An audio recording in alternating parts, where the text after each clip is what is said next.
Hello everyone, मेरा नाम है शिव और मैं आपका स्वागत करता हूं आपके अपने चैनल इकोनॉमिक्स बाय शिव किशोर में। तो हमने जो पिछले कुछ वीडियो में पिछले हमने मूल्य वृद्धि विधि, आय विधि और व्यय विधि तीनों विधि हमने कवर कर ली है, ठीक है। लेकिन उसी के आधार पर कुछ क्वेश्चन भी आते हैं, जैसे मैं आपको दिखा रहा हूँ स्क्रीन पर कि राष्ट्रीय आय यानी NNP ज्ञात करें आय विधि और व्यय विधि से। इन दोनों विधियों से करनी है, हमें राष्ट्रीय आय ज्ञात करनी है, ठीक है। और ये 31वां एग्जाम्पल है, इसे बेस करते हैं, ठीक है। तो आय विधि और व्यय विधि दोनों तो करेंगे पहले। तो मैंने इसको क्वेश्चन को पहले उतार लिया है ऐसे, ये वाला क्वेश्चन है 31वां, ठीक है। बुक निकाली ली मैंने और इसको मैंने ऐसे कर लिया है, इसी में से हम देख के करेंगे। और दूसरी बात, हमारे पास सिर्फ एक चीज़ और है, इसे हम बोलते हैं फॉर्मूला, ठीक है। मैं ये मान के चल रहा हूँ कि आपने ये फॉर्मूला नोट कर लिया होगा। मैं आपको दिखाता हूँ स्क्रीन पे, ठीक है, ताकि और आपको अच्छे से दिख जाए। दिख रहा है कर्मचारी का पारिश्रमिक, फिर ये हो गया, और हाँ ये हो गया राष्ट्रीय आय का, मतलब आय विधि का, ठीक है। मैं इसी आधार पे करता हूँ। सबसे पहले हम इस वाले क्वेश्चन को आय विधि के द्वारा करेंगे, इसी तरह आय विधि के द्वारा, बाद में हम व्यय विधि करेंगे। चलिए आइए स्टार्ट करते हैं। आय विधि द्वारा प्रश्न का उत्तर, ठीक है। देरी ना करते हुए स्टार्ट करते हैं।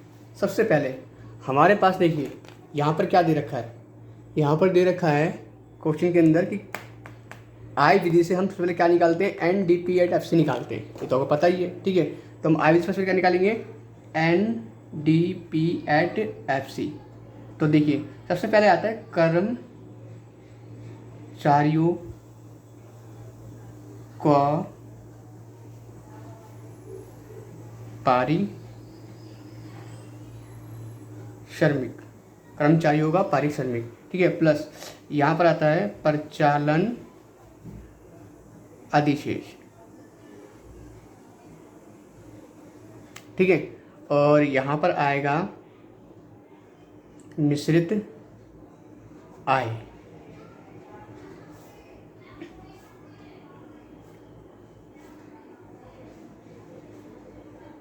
ये तीन चीज़ें हमने कर ली, ठीक है।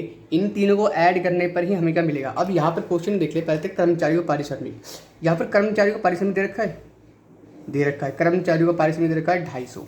हमारा काम आसान हो गया, ठीक है। अब देखिए यहाँ पर परिचालन अधिशेष दे रखा है, परिचालन अधिशेष हमें नहीं दे रखा, इसके अंदर नहीं दे रखा, लेकिन हम फॉर्म में चेक करते, देखिए परिचालन अधिशेष निकालने का फॉर्मूला क्या होता है। परिचालन अधिशेष निकालने का ब्याज, लगान, रॉयल्टी, लाभ, ठीक है। और इन सब चारों को ऐड करने पर हमें परिचालन अधिशेष बनकर आ जाता है, ठीक है। अब ठीक है, हम निकालते हैं। सबसे पहले परिचालन अधिशेष, इसमें देखिए कौन कौन सी मदें हैं परिचालन अधिशेष के लिए। अगर इसमें देखिए तो परिचालन अधिशेष क्या कहता है, पहला आता है किराया, ये कर लिया, ठीक है। दूसरा आता है ब्याज, ये कर लिया, ठीक है। तीसरा आता है लाभ। और कोई है क्या हमारे पास मदे? नहीं है, हमने फॉर्मूले में चेक कर लिया था, ये 4 मदे होती है, हमारे पास 3 दे रखी है, तो तीनों को ऐड कर देंगे। पहला कौन सा है, किराया, ठीक है। दूसरा है हमारे पास ब्याज, तीसरा है हमारे पास लाभ। तीनों को ऐड कर देते हैं। किराया कितना हमारे पास 75, ब्याज कितना हमारे पास 25, और लाभ कितना है 100। तीनों को मिला दी कितना हो जाएगा 200 हो जाएगा, ठीक है। तो हमारा परसेंटेज कितना आ गया 200 आ गया, ठीक है। अब मिश्रित आय, इधर देखिए मिश्रित आय दे रखी कहीं पर, देखो स्वरोजगार की मिश्रित आय ये दे रखी क्वेश्चन के अंदर, ये हमें दे रखी कितनी 35 दे रखी, 35, ठीक है। अब तो इनको ऐड करते हैं तो हमारे पास कितना आ जाएगा 485, ठीक है। सिंपल, ये हो गया हमारा। अब यहाँ पर हमारा काम खत्म नहीं होता है, हमने NDP@FC निकाल लिया, ये हमारा 485 निकाल लिया, ठीक है। अब 485 निकाल लिया, अब हमारा काम चालू होता है। मैं इसको अंडरलाइन करता हूँ। नेक्स्ट स्टेप क्या है, पहला है क्या, हमने जो निकालना है NNP@FC, इसे हम बोलते हैं राष्ट्रीय आय, ठीक है। और मैं लिख देता हूँ यहाँ पर राष्ट्रीय आय, ठीक है। और यहाँ पर हमने निकालना है NDP@FC,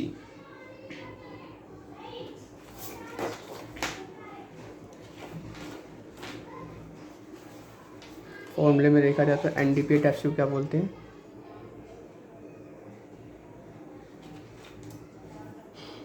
हाँ, NDP/FC इसे बोलते हैं शुद्ध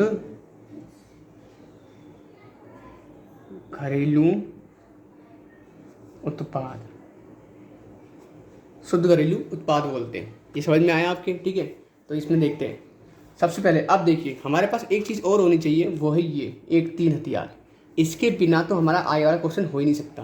ये तो बहुत छोटा सा है, इसको याद करने की जरूरत नहीं, आप लिख के ले सकते हो, दिक्कत नहीं आएगी। ठीक है, चलिए आप बात करते हैं आगे। यहाँ पर हम देखो, यहाँ पर क्या है, शुरुआत वाला n है और यहाँ पर n है। शुरुआत वाले में ये देखा जाएगा, यहाँ पर n है, इजिकल टू में कोई है नहीं है, तो यहाँ पर क्या है, कुछ नहीं आने।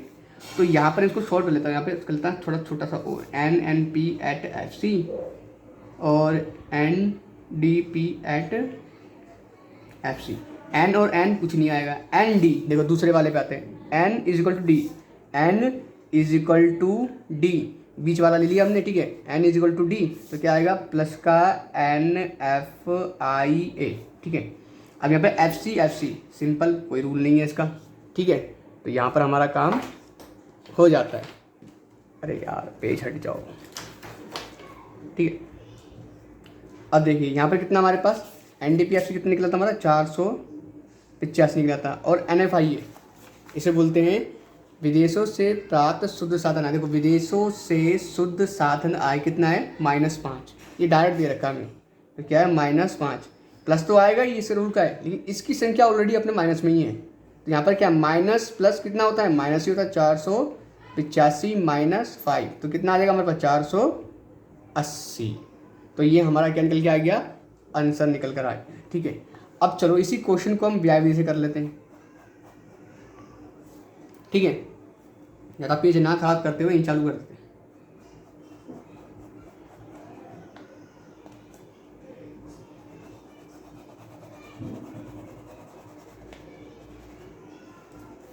आइए एग्जाम्पल इसको बोलते हैं NNP/FC।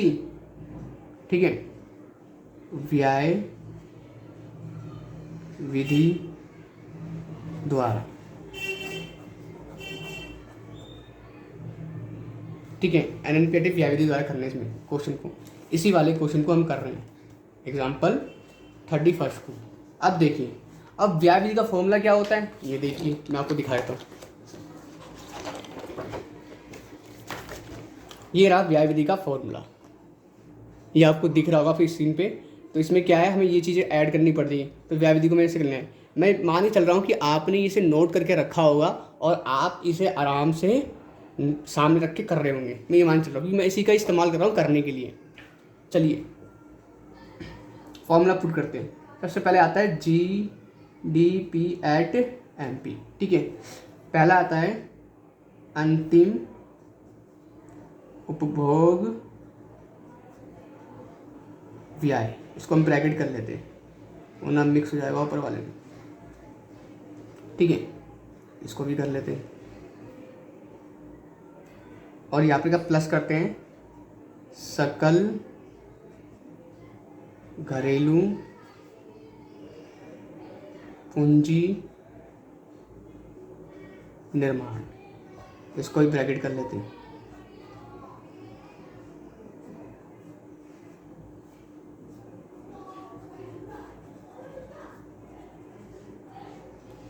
प्लस इसको हम कर लेते हैं शुद्ध निर्यात।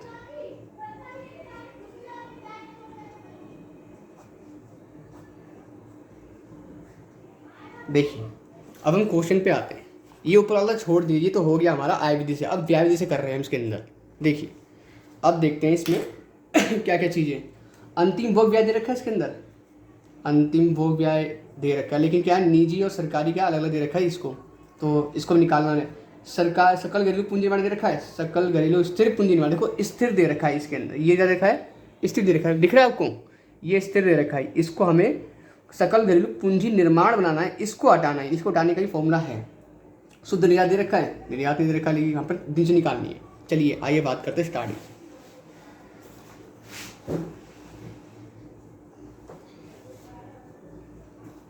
देखिए सबसे पहले हम बात करते हैं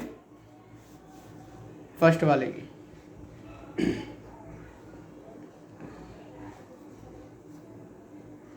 अंतिम उपभोग व्यय, अंतिम भोग व्यय, ठीक है। इसका फॉर्मूला होता है निजी अंतिम उपभोग व्यय प्लस सरकारी अंतिम उपभोग व्यय।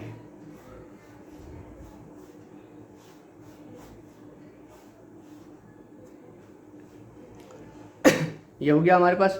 अब देखो निजी क्या है हमारे पास, इसमें दिख रहा है, फॉर्मूला हमने लिख लिया है। निजी क्षेत्र यानी कि उपभोग व्यय, निजी और सरकारी दोनों परसेंट। निजी कितना है 350 और सरकारी कितना है 100। यहाँ पे क्या 350 प्लस 100 कितना आ गया 450 यानी कि 450। ये हमारा अंतिम भोग व्यय निकल कर आ गया, ठीक है। अब बात कर लेते हैं हम दूसरे की, इसे बोलते हैं सकल घरेलू पूंजी निर्माण। सकल घरेलू पूंजी निर्माण। इसको निकालने का फॉर्मूला क्या होता है,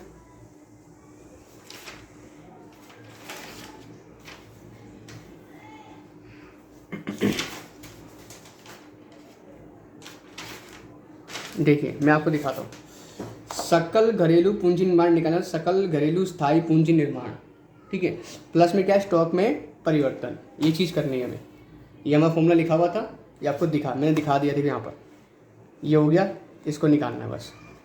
इसके और भी तरीके हैं जो मैंने पिछली वीडियो में करवा चुका हूँ, वो पूरे फॉर्मूले स्टेप बाय स्टेप है क्या नहीं, ठीक है। सबसे पहले आता है सकल घरेलू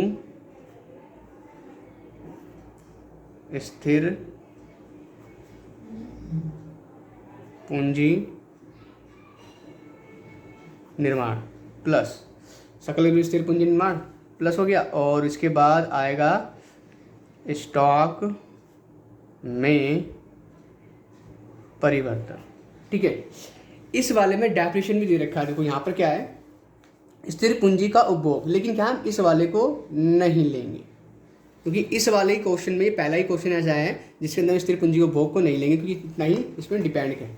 अगर हम ऐसे निकालने की कोशिश करें तो वो गलत निकलेगा आंसर, ठीक है। तो यहाँ पर मैं इसको ब्रैकेट कर देता हूँ। आइए, सकल घरेलू स्थिर पूंजी निर्माण कितना हमारे पास दे रखा है 70 प्लस स्टॉक में परिवर्तन कितना हमारे पास, देखिए स्टॉक परिवर्तन है दे रखा, तो हम इसको निकालते हैं ए का। स्टॉक में परिवर्तन, स्टॉक में परिवर्तन कितना हमारे पास, अंतिम स्टॉक माइनस प्रारंभिक स्टॉक।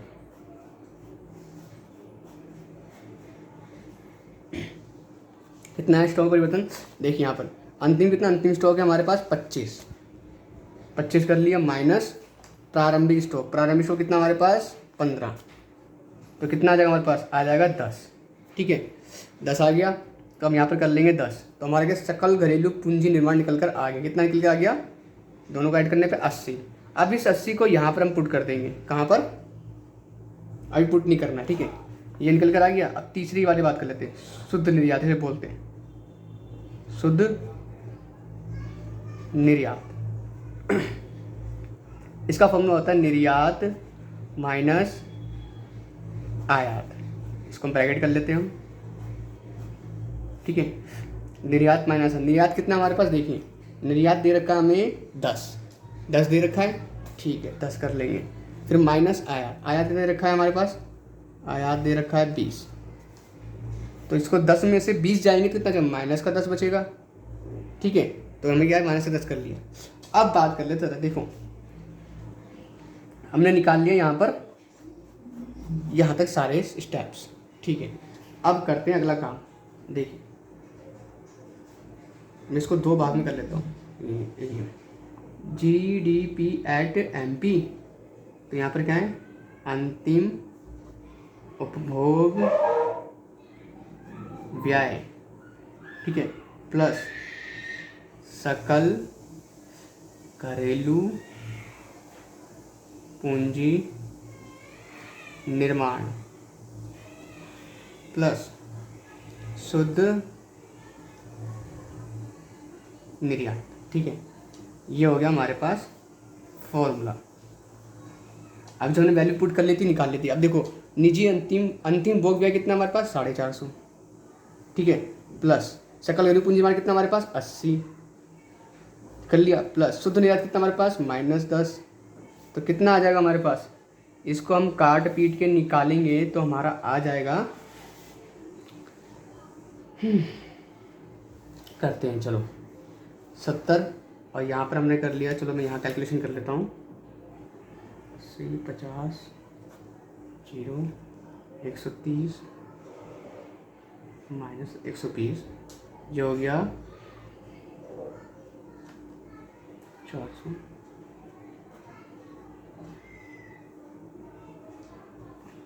ये हो गया 520, ठीक है।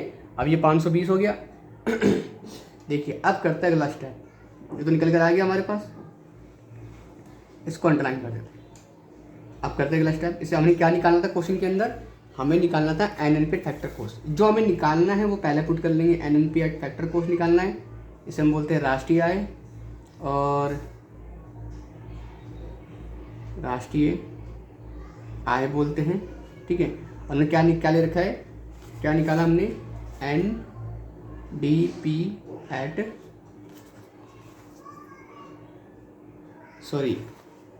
हमने निकाला है GDP एट MP। अब देखो ये तो हो गया हमारा। अब देखिए इसको हम बोलते हैं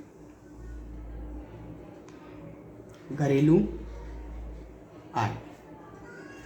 अब N और G, अब देखो N = G माइनस क्या आ गया, डैप आ गया, ठीक है। उसके बाद क्या है हमारे पास, देखिए अब निकालेंगे हम N और D।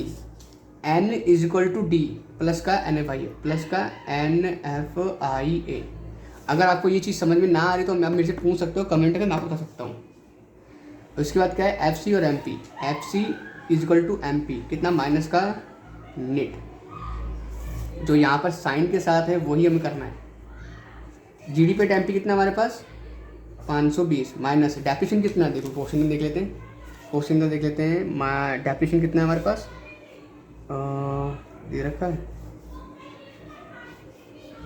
ये रहा, स्थिर पूंजी का उपभोग। ये डेप्रिसिएशन का दूसरा नाम है। ये मैं पिछली वीडियो में करवा चुका हूँ, कितने नाम थे सबके लिखवा दिए, ठीक है।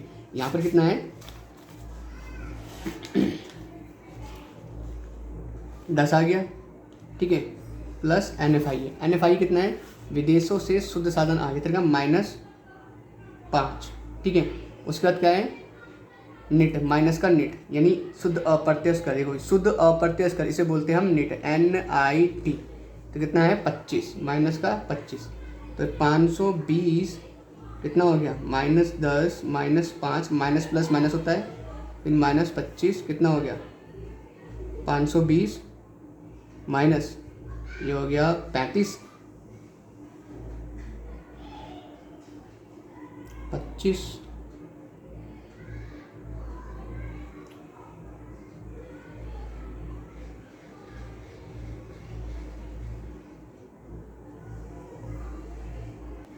देखिए इन दोनों के करने 40 हो जाएगा, और 40 होने के बाद अब से माइनस करते हैं कितना आ जाएगा 480, जो कि हमारा आंसर है। तो यहाँ तक आपको क्वेश्चन समझ में आ गया होगा कि मैंने दोनों वीडियो से आपको ये क्वेश्चन करवा दिया है, ठीक है।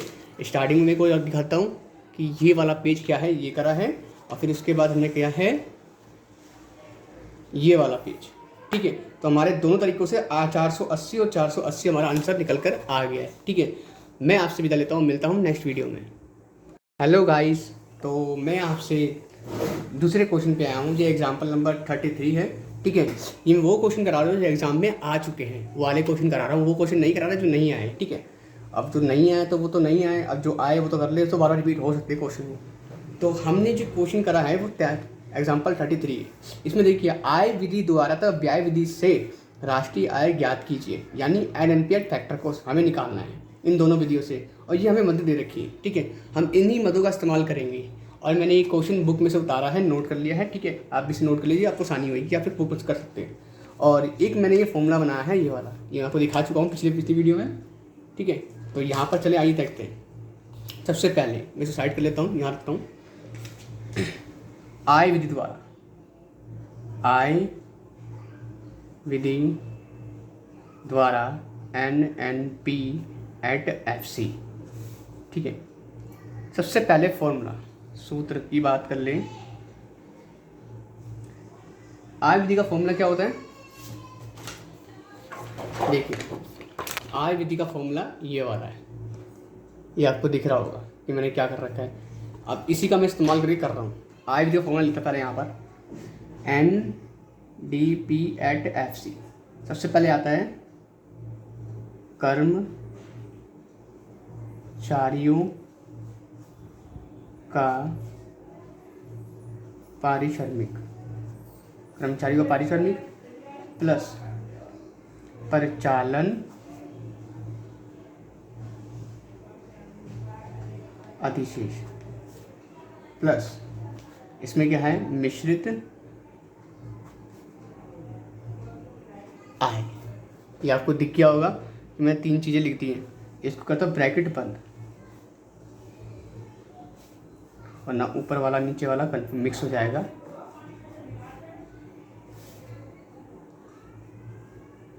ठीक है, अब देखिए क्वेश्चन के अंदर हमने कहना कर्मचारियों को पारिश्रमिक, ये रहा कर्मचारियों को पारिश्रमिक कितना है 1900, यहाँ दे रखा है 1900 प्लस परिचालन अधिशेष दे रखा है, क्वेश्चन के अंदर दे रखा है परिचालन अधिशेष टारगेट दे रखा है हमें 720। हमें कुछ नहीं करना, देखो ब्याज, किराया और क्या है हमारे पास, बहुत अन्य चीज़ें रखी हैं, लेकिन हम उन चीज़ को नहीं लेंगे। परिचालन अधिशेष ऑलरेडी दे रखा है तो उसकी मदद है, ऑलरेडी उसमें शामिल है। अगर दोनों को हम एक साथ ले लेंगे दोहरी गणना की समस्या हो जाएगी, एक चीज़ को 2 बार गिनने की समस्या, तो हम उसको नहीं अपनाएंगे। ठीक है, यहाँ सीधा सीधा दे रखा है तो हम क्या इसे लिख लेंगे 720 प्लस। अब यहाँ पर क्या है, मिश्रित आय, मिश्रित आय दे रखी है जिन दिन भोग आय, कर्मचारी किराया, ब्याज, परिचालन अधिशेष, सोनी दिन में से मालिकों का योगदान। ठीक है, निरुस्त नहीं आते, सरकारी अंतिम भोग आय, देशों से सुसाधन आय नहीं दे रखा। ठीक है, स्थिर पूंजी का बुक नहीं दे रखा, तो हम क्या कर लेंगे, इसको क्या कर लेंगे, हम इसको मान लेंगे 0 पुट कर लेंगे। ये नहीं रखा, इसमें सीधे सीधे लिखा है क्वेश्चन के अंदर, रूलों के अंदर, ये फॉर्मूले के अंदर, कि अगर ये सही से नहीं दे रखा हो तो हम इसे 0 पुट कर लेंगे। इन तीनों को जोड़ने पे मन निकलता है 26-20 निकलता है। ठीक है, अब देखिए हमें निकालना है NNP factor cost, NNP factor cost, इसे हम बोलते हैं राष्ट्रीय आय। ठीक है, इज इक्वल टू हमने क्या निकालना है, NDP@FC, इसे बोलते हैं शुद्ध घरेलू उत्पाद।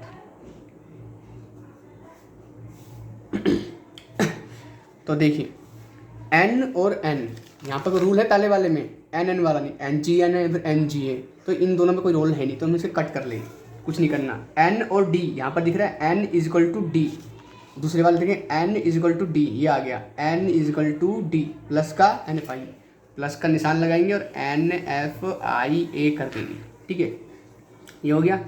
अब FC ये भी सेम है, कोई रूल नहीं है इसका। ठीक है, अब देखो NDP@FC कितना था, 26-20 निकला था हमारे पास, 26-20। अब इसमें क्या कर लेंगे, प्लस NFI कितना हमारे पास, इसके अंदर देखिए क्वेश्चन के अंदर कहाँ दे रखा है, विदेशों से शुद्ध साधन आय, NFI हमारे पास ये दे रखा है NFIA, इसे ही बोलते हैं हम net foreign income from abroad. ठीक है, ये -20 प्लस तो है -20, और प्लस माइनस क्या होता है, माइनस हो जाता है 26-20 -20, तो हमारा आंसर आ जाएगा 2600, और ये हमारा आय विधि से निकल कर आ गया फॉर्मूला। ठीक है, चलो अगला कर लेते हैं। अगला देखते हैं इसी क्वेश्चन को, यानी कि एग्जाम्पल 33, व्यय विधि द्वारा राष्ट्रीय आय, व्यय विधि द्वारा राष्ट्रीय आय। ठीक है, अब देखिए इसमें हम फॉर्मूले की बात कर लेते हैं। तो हमारे पास ये फॉर्मूला है व्यय विधि का। मैं यहाँ जानबूझ के दिखा रहा हूँ बार बार कि आपसे नोट करके रखिए या इसे याद कर लीजिए। अगर याद दिमाग में बता तो याद हो चुका है। तो यहाँ पर व्यय विधि का फॉर्मूला ये वाला है। ठीक है, तो मैं इसे व्यय विधि का फॉर्मूला यहाँ लिख देता हूँ। GDP@MP, इसे बोलते हैं अंतिम उपभोग व्यय।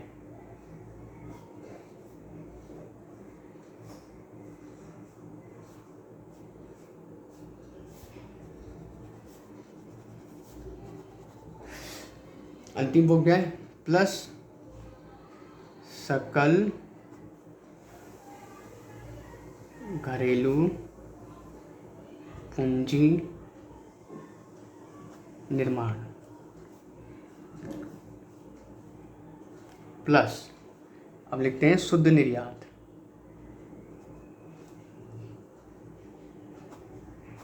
ठीक है, ये तीन चीज़ तो हमारा कंपलसरी आनी है। ठीक है, अब क्वेश्चन में देख लेते हैं। एक क्वेश्चन दिख रहा होगा आपको इसके अंदर, जरा देखिए। अंतिम भोग व्यय दे रखा है, नहीं दे रखा तो हम अंतिम भोग व्यय निकाल लेंगे। इसके लिए हम जगह छोड़ लेते हैं। यहाँ 1 2 3 स्टेप छोड़ लेते हैं। अंतिम उपभोग व्यय, ठीक है, इसको निजी अंतिम उपभोग व्यय माइनस सरकारी अंतिम उपभोग व्यय। मैं पूरा फॉर्मूला इसलिए लिख रहा हूँ कि एग्जाम में हर एक क्वेश्चन को आप ऐसे ट्राई करोगे ना, करते रहोगे तो 100% आपको आदत हो जाएगी पूरा लिखने की। और पूरे लिखने से ही पूरे नंबर मिलते हैं, शॉर्टकट लिखने में नहीं मिलते हैं। ठीक है, तो हमारे पास निजी अंतिम उपभोग व्यय कितना हमारे पास, देखो निजी कितना हमारे पास, ये निजी दे रखा है, निजी अंतिम उपभोग व्यय दे रखा है 2000 माइनस सरकारी अंतिम उपभोग व्यय दे रखा है, दे रखा है ये सरकारी अंतिम उपभोग व्यय लास्ट में दे रखा है, सेकंड लास्ट में 600। तो कितना हो गया हमारे पास, ये हो गया हमारे पास, सॉरी सरकारी अंतिम उपभोग व्यय निजी अंतिम उपभोग व्यय इनको प्लस करते हैं, मैं भूल गया, और ये हो गया हमारे पास 2600। ठीक है, ये 2600 आ गया। इस 2600 को हम क्या कर देंगे, यहाँ लिख देंगे प्लस सकल घरेलू पूंजी निर्माण। अब यहाँ पर चलते हैं पेज पर। देखिए सकल घरेलू पूंजी निर्माण। ठीक है, सकल घरेलू पूंजी निर्माण हम करते हैं इसके अंदर।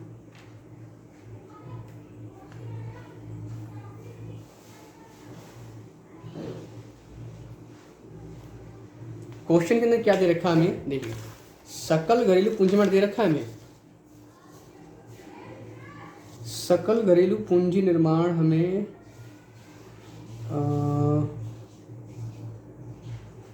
देखो शुद्ध पूंजी निर्माण दे रखा है, शुद्ध पूंजी निर्माण सकल दे रखा है, तो हमें सकल में कन्वर्ट करना है। इसको निकालना फॉर्मूला क्या होता है, जब शुद्ध दे रखा था शुद्ध में क्या ऐड करें, शुद्ध घरेलू पूंजी निर्माण। शुद्ध में हमें, मैंने फॉर्मूले में बता देते आपको, शुद्ध में हम क्या ऐड करते हैं, डेप्रिसिएशन, इसे हम बोलते हैं मूल्य ह्रास, इसको हम करते हैं ब्रैकेट।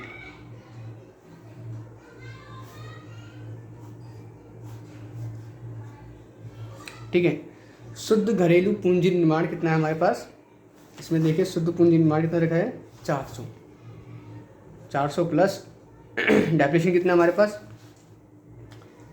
मूल्य ह्रास दे रखा है, हाँ दे रखा है। स्थिर पूंजी का उपभोग, इसे बोलते हैं हम डैप बोलते हैं, डैप का नाम है 100। कितना हो गया हमारे पास 500 हो गया। ठीक है, ये हो गया। अब बात करते हैं शुद्ध निर्यात की। शुद्ध निर्यात ये दे रखा है शुद्ध निर्यात, हमें तो शायद डायरेक्ट दे रखा है कितना 20 दे रखा है, कितना 20 दे रखा है। आइए आप चलते हैं आगे। देखिए हमने कर लिया, क्या है सकल घरेलू पूंजी निर्माण कितना है 500 और शुद्ध निर्यात कितना है 20। तो हम इसको यहाँ पुट कर लेंगे, इस वाले 500 प्लस 20, तो कितना आ गया हमारे पास, ये आ गया हमारे पास 500 प्लस 20 31 20, ये आ गया हमारा जीडीपी एट एमपी। लेकिन हमारा जीडीपी एट एम निकल गया है, हमें क्या निकालना है राष्ट्रीय आय, यानी कि एनएनपी एट एफसी निकालना है, ये निकालना है एनएनपी एट एफसी, राष्ट्रीय आय निकालनी है। तो हम क्या करेंगे, वापस आगे वाले पेज पर आ जाते हैं। यहाँ पर देखिए कर दिया अंडरलाइन, जो हमें निकालना है एनएनपी एट एफसी पहले लिख लेंगे, इसको लिखेंगे राष्ट्रीय आय बोलते हैं, राष्ट्रीय आय। और जो हमें निकाला है जीडीपी एट एमपी, इसको हम बोलते हैं घरेलू आय, यानी देश के अंदर कमाई गई है। अब एन और जी, अब यहाँ पर देखिए एन और G, N equal to G, N equal to G पहला वाला, तो क्या आएगा माइनस का डेप, ठीक है। उसके बाद क्या करना हमें, उसके बाद करना देखो एन और डी, एन और दूसरे वाले में N equal to D, N equal to D बीच वाला ये आ गया, तो प्लस का N F I A, F C और M P, F C equal to M P, F C equal to M P minus net, ठीक है। अब देखते हैं क्वेश्चन के अंदर हमने कितना निकाला घरेलू आय 3120, यानी 3120 निकाल दिया हमने, ठीक है। डेप्रिसिएशन कितना निकाला हमने माइनस, देखो डेप का स्थिर पूंजी का उपभोग कितना था 100, फिर प्लस एनएफआई विदेशों से शुद्ध साधन आए माइनस 20, जो हमने पिछले वाले क्वेश्चन में किया था उसमें ऐड किया था, इसमें भी हमें ऐड करना पड़ेगा, माइनस नेट शुद्ध अप्रत्यक्ष कर, देखो शुद्ध अप्रत्यक्ष इसे बोलते हैं नेट, NIT कितना है 400। अब देखिए ये क्या है, प्लस माइनस क्या होता है माइनस होता है, तो 3120 माइनस 100 माइनस 20 माइनस 400, इन तीनों को ऐड कर देंगे कितना आएगा 520, कितना आ जाएगा 3120 माइनस 520, जब इसको माइनस करेंगे कितना आएगा हमारे पास आएगा 2600। तो ये क्या हमारा आंसर निकल कर आ गया, ठीक है। ये हमारा क्वेश्चन समाप्त होता है। ये आय विधि और व्यय विधि दोनों से निकल कर आया है, तो हम यहाँ लिख सकता हूँ आय विधि द्वारा उत्तर 2600, व्यय विधि द्वारा उत्तर 2600। तो ये हमारा क्या है निकल कर आ गया। तो मैं आपसे विदा लेता हूँ, मिलता हूँ नेक्स्ट वीडियो में।